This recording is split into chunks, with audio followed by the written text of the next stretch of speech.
نحمدہ ونصلی علی رسولہ الکریم۔ مولانا جلال الدین رومی نے اپنی شہرۂ آفاق مثنوی میں ایک حکایت بیان کی ہے۔ فرماتے ہیں کہ ایک گاؤں میں ایک مؤذن تھا، اس کی دل خراش آواز سے سب نالا تھے، مگر مؤذن کو یہ خوش فہمی تھی کہ اس کی آواز بے حد سرولی اور میٹھی ہے۔ جب وہ اذان دیتا، سننے والے اپنا سر تھام لیتے، معصوم بچے اپنی ماؤں سے لپٹ جاتے، راہگیر کانوں میں انگلیاں دے لیتے، غرض مرد و عورت، بوڑھے جوان اور بچے اس کی کرخت اور بھدی آواز سے پریشان ہو جاتے تھے۔ اہل محلہ نے بارہا اسے سمجھایا کہ تیری آواز اس قابل نہیں کہ تو اذان دے۔ ایسی بھیانک آواز سے اذان دینا شریعت میں منع کیا گیا ہے۔ محلے والوں کی جان اس سے عذاب میں تھی، سننے والوں کی نیند حرام ہو جاتی تھی، سروں میں درد ہونے لگتا تھا۔ آخر تنگ آ کر سب سے صلاح و مشورہ کیا کہ کسی طریقے سے اسے مسجد سے باہر یا دور کیا جائے۔ چنانچہ سب نے دل کھول کر مؤذن صاحب کی مالی خدمت کی اور یہ کہا بھی کہ ہم آپ کے لحن داؤدی سے، یہ تنزیہ ہے، بہت مستفیض ہوئے، آپ نے بہت خدمت کی، تو تھوڑا آرام کیجئے اور آپ حج پہ چلے جائیں، پیسے ہم دے دیتے۔ غرض اہل محلہ کی یہ تھی کہ ان کی آواز سے جان چھوٹے۔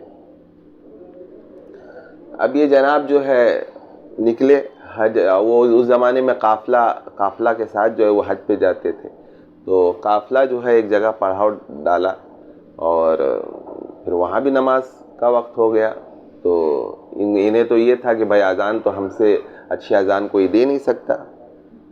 یہ مؤذن صاحب وہاں بھی اذان دے دیا انہوں نے۔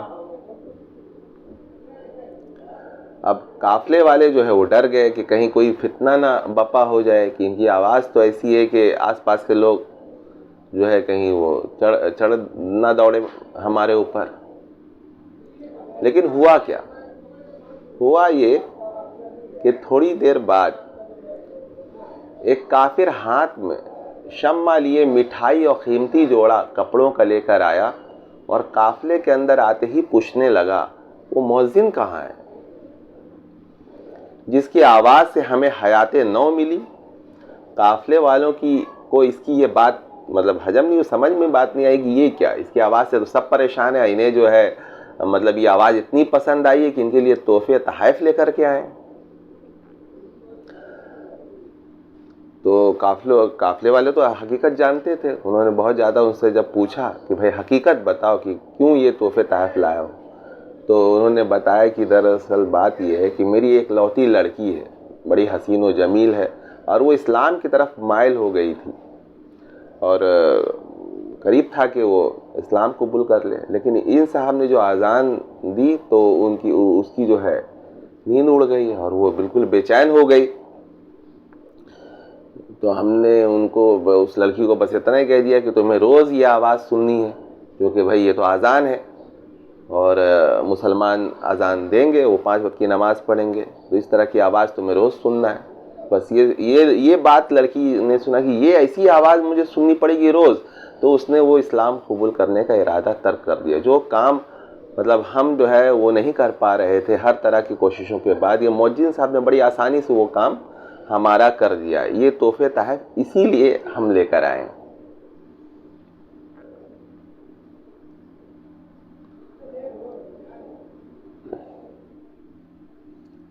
اس حکایت سے کیا سمجھ میں آیا؟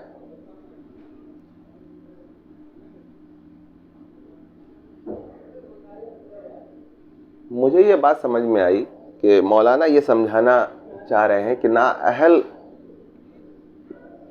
وہ کسی کام کا نہیں ہے، اور ہر وہ کام جو بھی کام ہے چاہے وہ اذان دینا ہو، دعوت کا کام ہو، جہاد کا کام ہو، یہ سب کام جو ہے وہی شخص کرے جو اس کا اہل ہے۔ کام کچھ ہے، ایک سرجری کا کام ہے، تو سرجری کون کرے گا؟ سرجن کرے گا، یا ایرا گیرا جو بھی جو ہے وہ اٹھ کھڑا ہوگا، نہیں بھائی یہ تو میرے رشتہ دار ہیں، یہ تو میرا بیٹا ہے، میری بیٹی ہے، تو سرجری تو میں کروں گا، ٹھیک ہے؟ تو یہ تو نہیں ہو سکتا ہے۔ تو دین کا جو کام ہے یہ کون لوگ کریں گے؟ دعوت دین کا کام کون کریں گے؟ دراصل یہ اس حکایت کو یہاں آپ کے سامنے شیئر کرنے کا سبب تبلیغی جماعت ہے۔ تبلیغی جماعت اس وقت جو ہے تقریباً دیوبند کے تمام مساجد میں ان کا قبضہ ہے، اور جس کام کو مولانا الیاس رحمۃ اللہ علیہ نے اس غرض سے شروع کیا تھا کہ بھائی مساجد کو جو ہے نمازی مل جائیں، خانقاہوں کو مرید ملے، اور جو دین سے بالکل دور ہیں ان لوگوں کو کسی طرح قریب لایا جائے، بس یہی غرض تھی۔ آپ کو دیکھیے مولانا سید ابو الحسن علی ندوی کی کتاب ہے اس بارے میں، انہوں نے مولانا الیاس پر جو کتاب لکھی ہے اس میں بالکل اس بات کی صراحت موجود ہے کہ مولانا الیاس جو ہے یہ کام کیوں انہوں نے شروع کیا۔ میوات جیسا بالکل جو ہے گوار علاقے سے شروع کرنے کا کیا سبب تھا؟ یہی تھا کہ بھئی لوگ بہت جو ایک دم بالکل بنیادی کلمے تک سے واقف نہیں ہے، تو ان کو کسی طریقے سے لایا جائے۔ پھر بعد میں جب ان کی بنیادی تھوڑی تربیت ہو جائے گی تو پھر بعد میں علماء ہیں، صوفیاء ہیں، مشائخ ہیں، ان کے پاس جائیں گے اور آگے کا سفر ان کا جو ہے یہ ہوگا۔ لیکن ہوا ایسا نہیں۔ اس وقت تبلیغی جماعت گمراہی کی راہ پر جو ہے وہ چل پڑی ہے۔ یہ تبلیغ جو ہے یہ تبلیغ دین نہیں رہا، بلکہ یہ دین تبلیغ بنتا جا رہا ہے، مطلب خود ایک دین ان کے اندر انہوں نے ایک حصار بنا لیا ہے، اور اس حصار کے اندر ہی ان کا پورا دین ہے۔ بہت سی ایسی اصطلاحات جو نصوص سے بالکل وہ واضح ہے، اس کو کلیئر کر دیا گیا کہ اس کے معنی و مفاہیم کیا ہیں، لیکن یہ حضرات تبلیغ والے جو ہیں ان کے معنی و مفہوم کو بدل دیا ہے۔ ان کے معانی اور مفہوم بالکل جدا ہے۔ جہاد، ہجرت، نصرت، دعوت، ان سب کے معنی و مفہوم کسی تبلیغی سے پوچھیے تو آپ کو پتہ چل جائے گا کہ جہاد کے معنی ان کے ہاں کیا ہے، ہجرت کے معنی کیا ہے۔ بالکل انہوں نے یہ سب چیز کو وہ جو ہمارے اکابر بزرگوں نے، علماء نے جو بیان کیا ہے اس سے اکثر یہ مختلف ہیں۔ یہ اپنے کام ہی میں بالکل پورا دین سمجھتے ہیں، 6 نمبر سے باہر ان کا کوئی دین نہیں ہے۔ تو جہاد بھی انہی کے اندر ہے، تبلیغ بھی انہی کے اندر ہے، وہ نصرت بھی یہ کرتے ہیں، ہجرت بھی یہ کر رہے ہیں۔ تو دین کا جو دوسرا شعبہ ہے، جو بڑے بڑے کام ہیں، ان کو کون کرے گا؟ وہ تو ان کو سمجھتے ہی نہیں ہے کہ یہ بھی کوئی کام ہے۔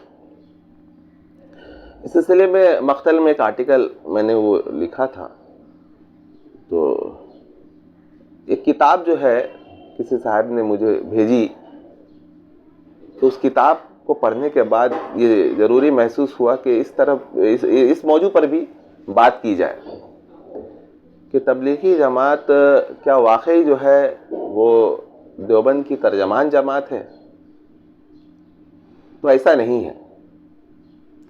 دارالعلوم دیوبند کی جانب سے 2-3 مرتبہ جو ہے وہ مولانا سعد کے خلاف بھی اور جماعت کے خلاف بھی وہ فتویٰ صادر کیا گیا ہے، اور ایک رائے پیش کی گئی ہے، اور اس میں بہت سخت جملے استعمال کیے گئے ہیں کہ خدشہ یہ ہے کہ یہ جماعت جو ہے ایک خاص قسم کا کوئی دین بنانے کے در پہ ہے، اور بالکل اور علماء سلف اکابر سے الگ ہٹ کے اپنی ایک الگ نہج یہ بنا رہی ہے۔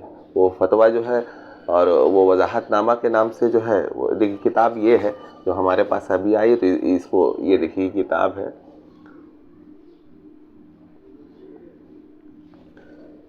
تو اس میں وہ بھی موجود ہے دارالعلوم دیوبند کا وہ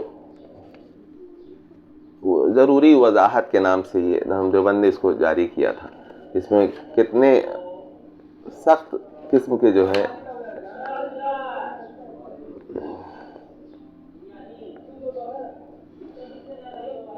مفتی ابوالقاسم نعمانی صاحب کے دستخط بھی اس پر موجود ہے. اس کو آپ پڑھ لیں, وہ نیٹ پہ بھی اویلیبل ہے. یا اس کے جو کچھ ضروری اقتباس ہے جو وہ دیکھیے. ہمارا یہ ماننا ہے کہ اکابر, دارالعلوم دیوبند یہ لکھ رہا ہے, ہمارا یہ ماننا ہے کہ اکابر رحم اللہ کی فکر سے معمولی انحراف بھی شدید نقصان دہ ہے. مولانا کو اپنے بیانات میں محتاط انداز اختیار کرنا چاہیے اور اسلاف کے طریق پر گامزن رہتے ہوئے نصوص شریعہ سے ذاتی اجتہادات کا سلسلہ بند کرنا چاہیے, کیونکہ مولانا موصوف کے ان دور از کار اجتہادات سے ایسا لگتا ہے کہ خدا نخواستہ وہ کسی ایسی جدید جماعت کی تشکیل کے درپے ہیں جو اہل سنت والجماعت اور خاص طور پر اپنے اکابر کے مسلک سے مختلف ہوگی. کتنا سخت یہ ہے.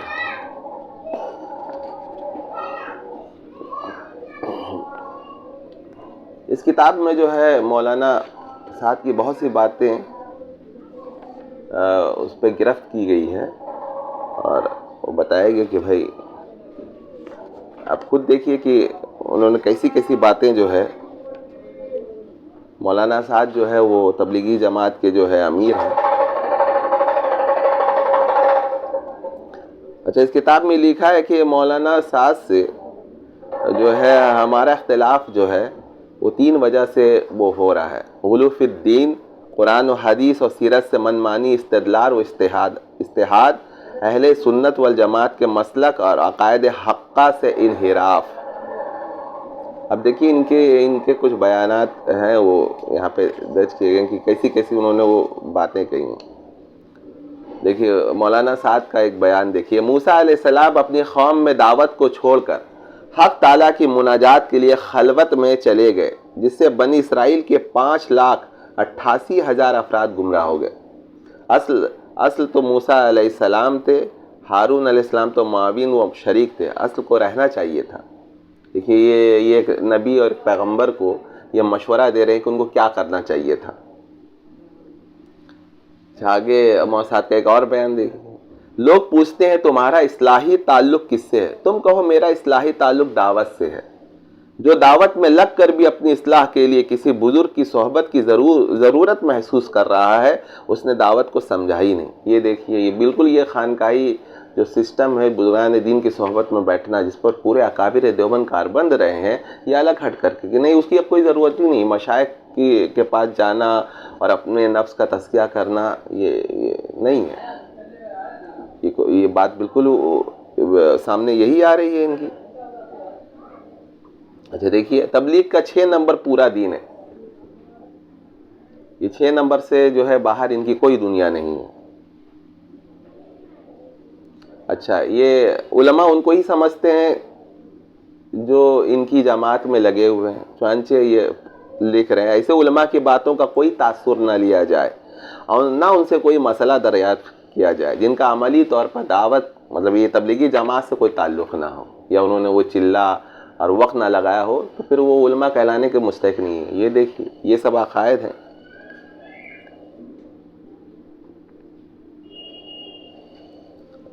اچھا, نبی کی بھی عظمت اس لیے ہے کہ وہ دعوت کا کام کرتے ہیں. اگر وہ دعوت کا کام ان سے چھین لیا جائے یا وہ نہ کرے, مطلب وہ اپنی ذات میں, نبی جو ہے اپنی ذات میں کوئی بڑی محترم شخصیت نہیں ہے, دعوت کی وجہ سے ان کی عظمت ہے. دیکھیے وہ خود وہ بیان ہے ان کا, معجزہ نبی علیہ السلام کی ذات کے ساتھ خاص نہیں ہے, وہ دعوت کی وجہ سے ہے. استغفر اللہ.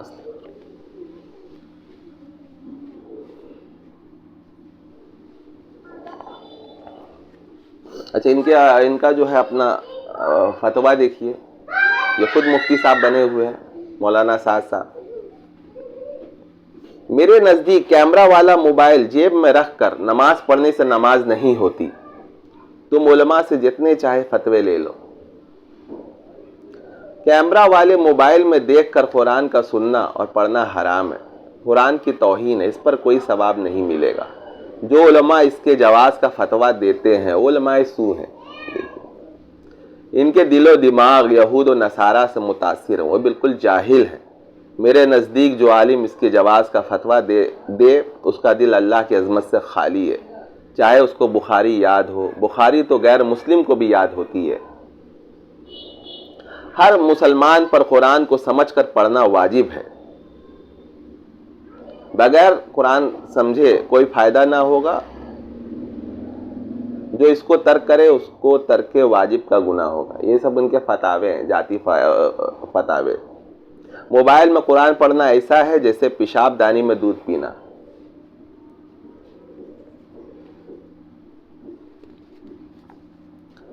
اچھا، مشائخ اور اولیاء کرام سے دور کرنے کا یہ اپنی دعوت کو کہا نا کہ تبلیغی جماعت اپنے آپ کو نبی والا کام، یہ جماعت کہتی کہ ہم تو نبی والا کام کرتے ہیں۔ ارے جاہلوں، یہ دیکھو کہ ہر کام جو ہے اس کا وارث جو اس کا اہل ہوتا ہے وہ کرتا ہے۔ باقاعدہ حدیث موجود ہے کہ العلماء ورثۃ الانبیاء، انبیاء کے وارث علماء ہیں، تو پھر اب نبی تو کوئی آنے والے نہیں ہے، تو یہ کام جو نبی کا کام ہے، جو نبی والا کام ہے، یہ علماء حق، علماء ربانیین، مشائخ، صوفیاء، اولیاء کرام کے ذمے ہے کہ وہ اس کام کو آگے بڑھائیں اور الگ الگ اچھا مکمل کام وہ چونکہ نبی اپنے آپ میں جامع ہوتا ہے، تو کسی ولی کے لیے ممکن نہیں ہے کہ وہ سب کا سب کام کر پائے، تو کوئی تزکیہ نفس کے کام میں لگا ہے، کوئی دعوت کے کام میں لگا، یہ کام کرنے کا ان کا ہے، چونکہ وہ دین کی جو ہے سمجھ رکھتے ہیں، کہاں کیا کرنا چاہیے۔ دین کی سمجھ نہ ہو تو فائدہ کی بجائے نقصان ہوگا۔ ان تبلیغیوں کو دیکھیے کہ ٹرین میں سفر کریں گے، اب دیکھیے، اور وہ نماز جو ہے وہ بالکل راستے میں پڑھیں گے، ٹرین کا جو وہ راستہ ہے اس میں نماز پڑھیں گے، یا وہ باتھ روم ہے اس کے قریب پڑھیں گے نماز۔ ارے بھائی سیٹ پہ نماز پڑھ لو، سفر کی حالت میں ہو، یہ نہیں پڑھیں گے۔ ان کا یہ علماء پہ اعتبار ہی نہیں ہے ان کو، یہ جاہل ہونے کا ثبوت ہے۔ یہ جماعت ہے کہ جاہلوں کی جماعت ہے، پڑھتے نہیں ہیں کچھ، یہ 6 نمبر سے آگے بڑھتے نہیں ہیں، مسائل کی طرف ان کا کوئی خاص ہے نہیں، فضائل کو یہ لیے ڈھو رہے ہیں۔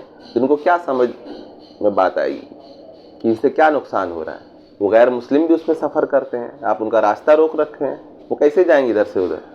اپنا وہ بھی جماعت کے ساتھ وہ کھڑے ہو گئے، وہاں ٹرین میں کھڑے ہو گئے راستے پہ۔ یہ کون سا ثواب اور کون سا دین جو ہے وہ پھیلا رہے ہیں؟ یہ دین یہ نہ سمجھی ہے، اور جو نہ سمجھ ہو، نہ اہل ہو، اس کو یہ کام کرنا چاہیے۔ عجیب یہ جماعت ہے، اور عجیب طرح کے لوگ جو ہے اس میں جڑے ہوئے ہیں، جن کی یہاں تک کہ سمجھ جو ہے وہ ختم ہو چکی ہے۔ ان کو کوئی بات اب سمجھائیے بھی، اور یہ تو ان کو بات وہ سمجھ میں بھی نہیں آتی ہے۔ ایک خاص لگا بندہ ایک طریقہ ہے، بس اس میں جو ہے یہ لگے ہوئے ہیں، بالکل اپنے کو سمجھے ہوئے کہ یہ نبی والا کام کر رہے ہیں، اور باقی کیا کر رہے ہیں؟ یہ علماء و مشائخ کیا کر رہے ہیں؟ تو وہ تو ظاہر ہے ان کے دل میں کچھ بات ہے، اور وہ مولانا صاحب کی زبان سے جو ہے وہ ادا بھی ہوا ہے کہ یہ تو علماء اور مشائخ کے کام کو کام ہی نہیں سمجھتے، سب جو کچھ وہ پورا کا پورا دین تو ان کی جماعت میں ہے۔ دیکھیے وہ کہہ رہے اولیاء اللہ جو ذکر و شغل تلقین کرتے ہیں وہ اعمال نبوت کے منافی و مقابل ہے۔ یہ کیا ہے؟ لوگوں کو، اپنی جماعت کے لوگوں کو اولیاء کرام، مشائخ سے دور کرنا ہے کہ نہیں؟ وہ ان کے ذکر اور ان کے طریقے کو وہ بالکل وہ کہہ رہے ہیں کہ یہ اعمال نبوت کے یہ بالکل منافی ہیں۔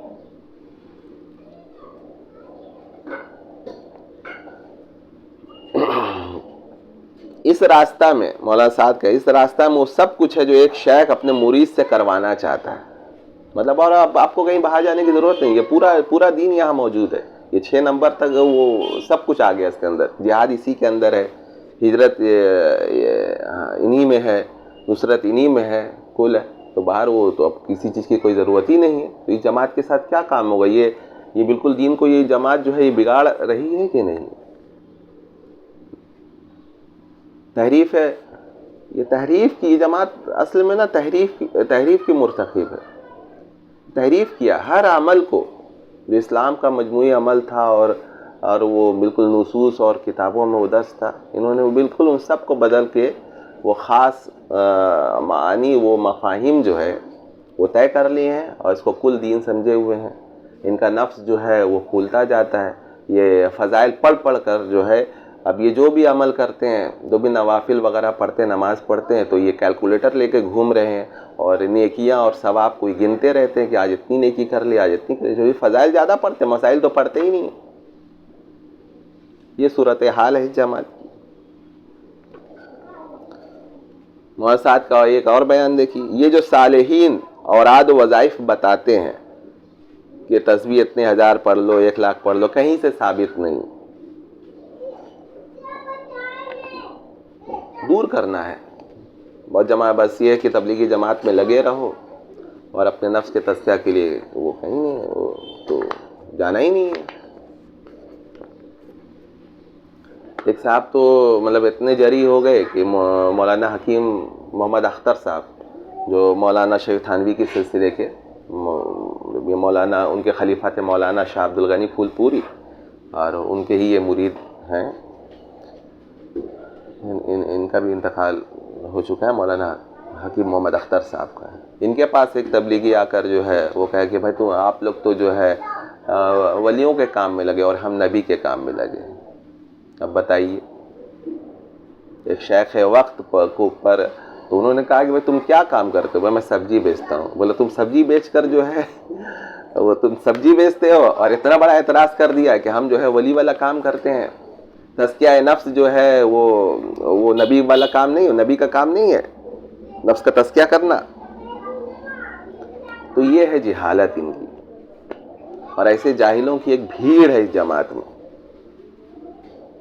بالکل ایک مطلب ایک کارٹون قسم کے لوگ ہیں کہ وہ ان کو کچھ یہ کر دیا گیا ہے، ڈیکوریٹڈ کر دیا گیا ہے، بس وہی اور نہ ان کے اندر سے کچھ نکل سکتا ہے، نہ ان کے اندر کچھ اور دماغ میں جو ہے کوئی بات داخل ہو سکتی ہے. یہ پیک ہو چکے ہیں اور اسی میں وہ گھوم رہے ہیں. وہ کولو کا بیل جو کہتے ہیں، ان کو کل دین سمجھا ہوا ہے اور پتہ نہیں خود کو کیا کیا سمجھا ہوا ہے، کیونکہ یہ تو نفس کا کچھ جانتے ہی نہیں کہ نفس کا تزکیہ بھی کرنا ہے اور یہ وغیرہ. تو یہ وہ جو بھی کچھ کرتے ہیں نفس مضبوط ہوتا چلا جاتا ہے. یہ خود کو ہی ولی اللہ اور نہ جانے کیا کیا سمجھ رہے ہوتے ہیں. آپ کسی پرانے تبلیغی سے ملیں اور ان کے ساتھ تھوڑا سا وقت گزارے تو آپ کو خود سمجھ میں آ جائے گا یہ خود کو کیا سے کیا سمجھے ہوئے ہیں اور اس کام کو کیا سمجھے ہوئے ہیں. جو کام جو ہے بالکل ایک معمولی درجے کا کام تھا کہ بالکل دین سے دور، کلمے سے دور لوگوں کو جو ہے یہ مسجد لایا جائے، جوڑا جائے، اور پھر ان کا آگے کا سفر جو ہے وہ علماء مشائخ سمجھ لیں گے. بس یہی تھا اس کام کا مقصد. مولانا الیاس نے کہا اس کی سراحت کر دی ہے. لیکن یہ تو بڑھاتے یہ ہو گیا کہ بھائی تو نبی والا کام ہے. اب جو نبی والا کام کر رہا ہو تو ظاہر ہے وہ اپنے آپ کو کیا سمجھتا ہوگا کہ اللہ جو اس کام کے لیے وہ نبی کو مبعوث کرتا تھا، کسی عام آدمی کو نہیں. اور یہ کہ بالکل دھڑلے سے یہ بات کہتے ہیں کہ بھائی ہم تو نبی والا کام کرتے ہیں. بالکل بھی وہ ڈر اور کوئی خوف اور کچھ نہیں کہ کہہ کیا رہے ہیں، کتنا بڑا یہ دعویٰ کر رہے ہیں. لیکن نہیں، ان کو وہ ہے ہی نہیں.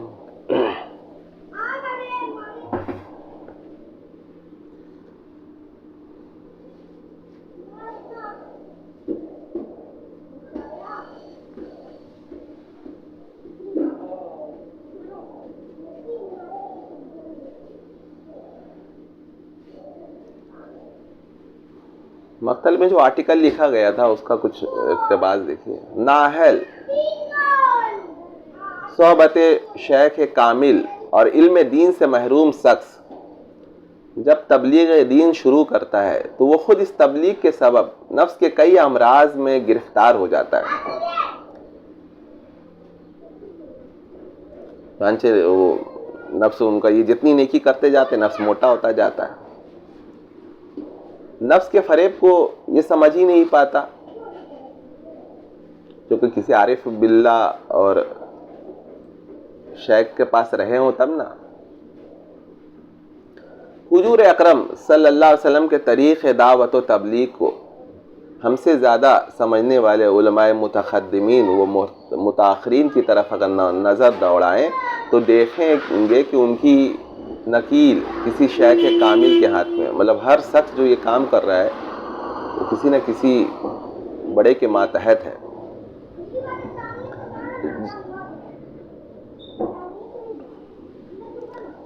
عارف باللہ حضرت حکیم محمد اختر صاحب بیان کرتے ہیں کہ حضرت مولانا اشرف علی تھانوی کے بھتیجے جو شیخ الحدیث بھی تھے، ایک دفعہ خانقاہ تھانہ بھون پہنچے۔ تھانوی صاحب نے جو دیکھا تو اندر تک دیکھ لیا، کہا کہ تمہاری ڈیوٹی خانقاہ کی گندگی صاف کرنے کی ہے۔ اب دیکھیے شیخ الحدیث اور بھنگی والا کام، لیکن چونکہ وہ بھتیجا بھی یہ تھے، وہ کام کرنے پہ راضی ہو گئے اور مسند حدیث کو چھوڑ کر لوگوں کے پاخانے اٹھانے لگے۔ مولانا شفیع تھانوی نے جب دیکھا کہ اب شیخ الحدیث کا کبر نکل چکا ہے، فوراً بلایا اور کہا کہ اب جاؤ، اب مسند حدیث پر بیٹھو، تمہارا اصل مقام یہی ہے۔ بھتیجے نے کہا کہ آپ کہیں تو میں ہمیشہ یہی کام کرنے کے لیے تیار ہوں۔ کہا نہیں، اب اس کی ضرورت نہیں۔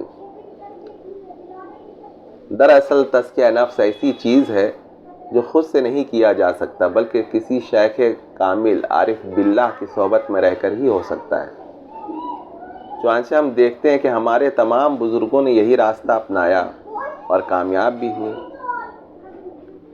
اچھا، تبلیغی جماعت والوں کا آپ دیکھیے، ٹھیک ہے، وہ یہ کام جو ہے جس کو یہ کہتے ہیں نبی والا کام، خود سے ہی یہ اپنے ذمے پہ لے لیا ہے۔ ان کو کسی نے منتخب کیا ہے؟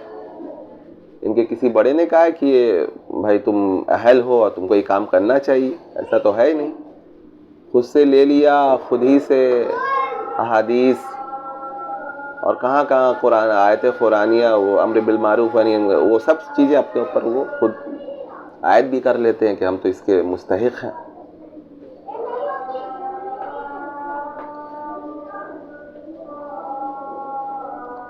دیکھا جائے تو دعوت و تبلیغ کا کام، اصل میں یہ دعوت و تبلیغ کا کام ہے ہی نہیں۔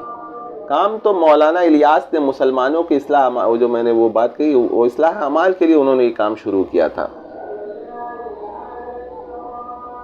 اچھا، یہ تبلیغی جماعت بھی کس حیثیت سے خود کو کہتی ہے؟ یہ تو تبلیغی جماعت ہے نا۔ تبلیغی جماعت، تبلیغ کا لفظ جو ہے وہ تو غیر مسلموں کے لیے ہے کہ تبلیغ کر کے یہ جماعت تو غیر مسلموں میں کام کرتی نہیں ہے، پھر یہ تبلیغی جماعت کیسے ہوئی؟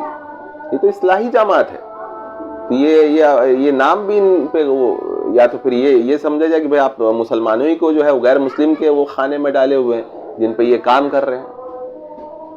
عجیب یہ جاہل والی جماعت ہے، اور بہت سے تو اچھے پڑھے لکھے آدمی بھی اس جماعت میں جڑے ہوئے ہیں اور لگے ہوئے ہیں، ان کو کچھ بات سمجھ میں نہیں آتی۔ آج یہ جماعت خود ساختہ دین تبلیغ میں بدل چکی ہے کہ جو اس میں شریک نہیں وہ مسلمان نہیں۔ خانقاہیں جہاں حضرت شیخ عبد القادر جیلانی، حضرت خواجہ معین الدین چشتی، حضرت امام ربانی مجدد الفسانی، شیخ احمد فاروقی سرہندی، مولانا رشید احمد گنگوئی، مولانا قاسم نانوتوی، مولانا اشرف علی تھانوی جیسی شخصیات کی تربیت ہوئی، ان کو انتہائی حقارت کی نگاہ سے دیکھا جانے لگا ہے۔ آپ اس جماعت کے لوگوں سے ملیں تو آپ کو پتہ چلے گا یہ بات بالکل درست ہے۔ ایسے آپ فوراً پوچھیے گا تو وہ انکار کر دیں گے، لیکن آپ جب رہیں گے ساتھ تو آپ کو پتہ چلے گا یہ بات درست ہے۔ بعض حامیان تبلیغی جماعت سے یہاں تک سننے میں ملا کہ خانقاہوں میں ہوتا کیا ہے، سوائے ذکر کے، ہے نا، دعوت کا کام تو وہ خانقاہیں کرتی نہیں ہیں، وہ تو ہم کرتے ہیں، تو ہم تو بڑے ہوئے نا۔ افسوس تو اس بات پر ہے کہ بہت سے علماء بھی جماعت کا وہ گن گاتے ہیں، شاید۔ اچھا، ائمہ جو ہیں وہ تو مجبور ہیں بیچارے، کیونکہ اکثر جو دیوبند کی مساجد ہے ان کی کمیٹیوں میں یہ جماعت کے لوگوں کا غلبہ ہے اور ان کا وہ ہوتا ہے، تو اب وہ جو امام مقرر ہوتے ہیں وہ مجبور ہو جاتے ہیں کہ ان کا گن گانا پڑتا ہے۔ تو بہت سی باتیں وہ حقیقت جاننے کے باوجود بھی جو ہے وہ تبلیغ کے خلاف وہ بول نہیں پاتے، اور بلکہ گاہے بگاہے تقریروں میں وہ ان کی تعریف بھی کرتے تھے، بڑا اچھا کام ہے، لوگوں کو جوڑنا چاہیے تاکہ وہ کمیٹی کے لوگ خوش رہیں اور ان کی امامت خطرے میں نہ پڑے۔ اللہ بچائے۔ کاش انہیں معلوم ہوتا کہ آج دین کے نام پر جو کچھ ہو رہا ہے سب انہی خانقاہوں کا دین ہے، اور کل جس طرح ان خانقاہوں کی ضرورت تھی آج بھی ہے۔ علماء حق، عارفین، صلح کی اہمیت کا اندازہ مولانا الیاس کو تو تھا، لیکن آج ان کے نام پر تبلیغی جماعت والوں کو نہیں ہے۔ مولانا الیاس خود دیکھیے وہ مشائخ کی صحبت میں کیسے رہتے تھے۔ وہ اب مولانا عبد القدوس گنگوئی رحمۃ اللہ، بہت بڑے چشتی بزرگ، چشتی صابری سلسلے کے بزرگ ہیں، ان کی قبر پر یہ بیٹھے رہتے تھے، مراقب رہتے تھے گھنٹوں۔ نماز کا وقت ہوتا تھا تو طلبہ جو ہے وہ لوٹا میں پانی لے کر آ جاتے تھے، اور آپ جو ہے اسی کے صحن میں، مزار اقدس کے صحنی میں نماز جو ہے باجماعت ادا کرتے تھے، وہاں سے نہیں ہٹتے تھے۔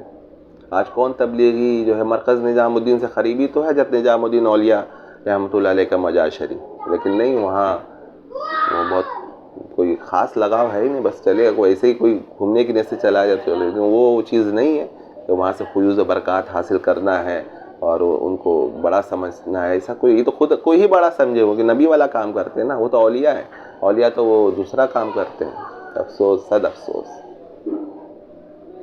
مولانا الیاس نے جماعتوں کو تاکید کی تھی کہ وہ جہاں بھی جائیں پہلے وہاں کے عارفین کو تلاش کریں اور ان سے ملیں، پھر کچھ کام کریں، لیکن آج جماعت کے لوگوں نے خود کو ایک محدود دائرے میں باندھ لیا ہے جس سے وہ باہر نہیں نکل سکتے۔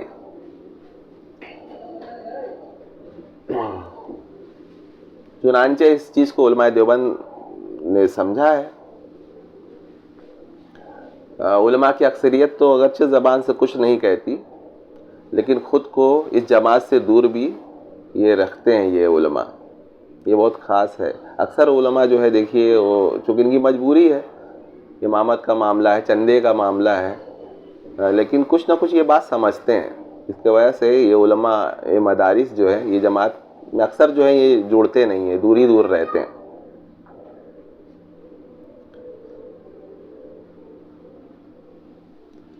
یہ جماعت یعنی تبلیغی جماعت ایک عامی جماعت بن گئی ہے۔ ان کے مبلغین کی اکثریت ایسے لوگوں پر مشتمل ہے جن کا علم فضائل اعمال سے زیادہ نہیں ہے۔ اب دیکھیے مولانا محمد زکریا صاحب، عظیم شخصیت، 8 گھنٹہ ہمارے شیخ فرماتے تھے کہ بھائی وہ 8 گھنٹہ وہ مراقب رہتے تھے مدینہ منورہ میں۔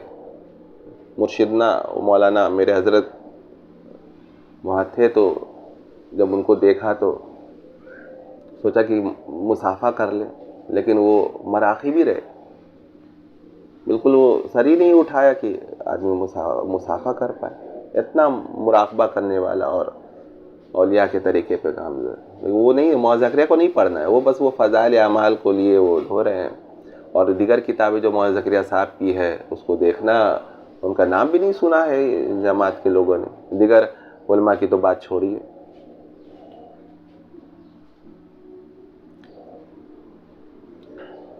حضرت شیخ التفسیر والحدیث حضرت مولانا عبد الحمید سواتی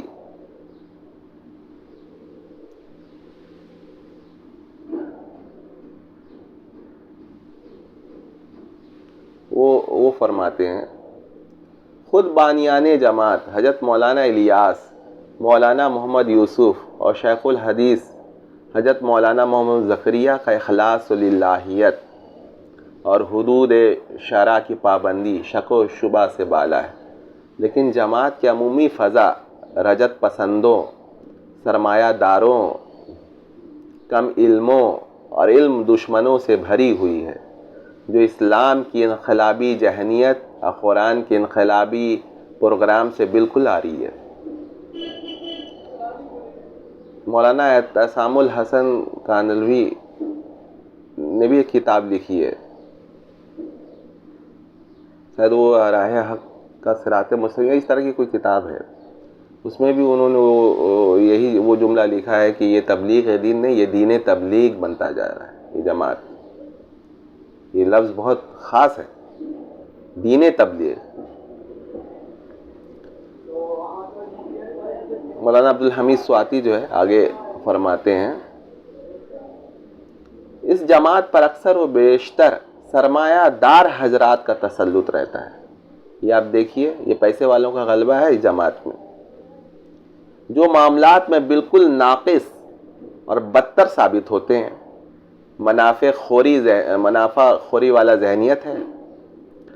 مخفی طور پر علماء کی مذمت و توہین کرتے رہتے ہیں. دینی مدارس کے فارغین علماء کرام کو بھاڑے کا ٹٹو خیال کرتے ہیں. ان کے دل کے اندر، اور جب آپ رہیں ان کے ساتھ اٹھنا بیٹھنا کریں تو یہ سب بات سامنے آ جائے گی. بڑے بڑے آدمیوں کو ساتھ لے جا کر ان کا تعارف طلباء، علماء اور کمزور دیندار طبقہ کے لوگوں کے سامنے اس طرح کراتے ہیں کہ یہ صاحب کارخانے دار ہیں، بڑے ڈاکٹر ہیں، صنعت کار ہیں، یہ بڑے فوجی کرنل ہیں، یہ انجینئر ہیں، پھولا اور پھولا ہے. یہ کسی مسجد کے امام نہیں یا کوئی مولوی نہیں، یہ کوئی مسجد کا مؤذن یا خادم نہیں، وغیرہ وغیرہ. مطلب ان کی بڑائی اس طرح پیش کرتے ہیں، ان کی امیری، ان کی دولت مندی کو بڑھا چڑھا کر پیش کرنا تاکہ سامنے والا وہ متاثر ہو. وہی سرمایہ داروں کا تسلط ہے اس جماعت پر. اس طرح غریب علماء کی تحقیر و توہین ایک خاص طریقہ سے لوگوں کے دلوں میں بٹھاتے رہتے ہیں. مولانا عبید اللہ سندھی کے افکار و نظریات میں یہ اقتباس آپ کو مل جائے گا. یہ ہے یہ جماعت.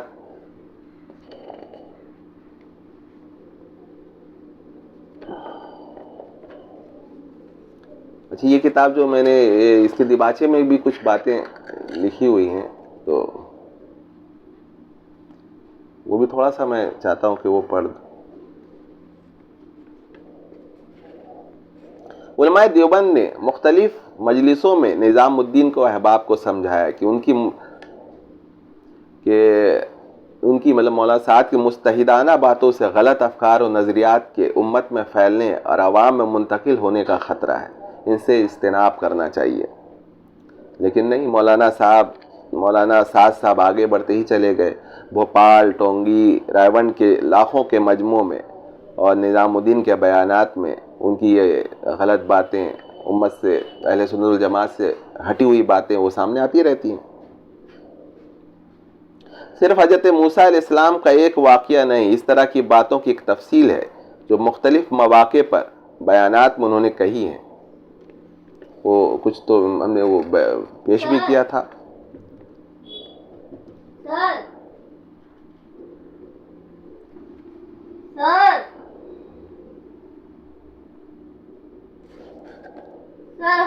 عمارت کا مسئلہ اس وقت تبلیغی جماعت کا داخلی یا انتظامی مسئلہ نہیں رہا، بلکہ یہ ایک شرعی مسئلہ بن گیا ہے. کیا ایسے عظیم کام کو اور کروڑوں عوام کی باغ ڈور کو ایسے افکار و نظریات کے حامل شخص کے حوالے کر دیا جائے جس نے جمہور کے مسلک اور اکابر کے نہج سے ہٹ کر اپنی نئی نئی باتوں کی وجہ سے پوری دنیا میں خلفشار اور انتشار پیدا کر دیا ہے؟ باتیں بہت ہیں، انشاءاللہ پھر نیکسٹ جب کچھ ایسا کوئی موقع آیا تو. اور یہ بہت سی باتیں اس کتاب میں، اگر یہ کتاب آپ کو میسر آ جائے تو اس کو پڑھیے اور تبلیغی جماعت کی حقیقت خود جو ہے سامنے آ جائے گی. وآخر دعوانا الحمدللہ.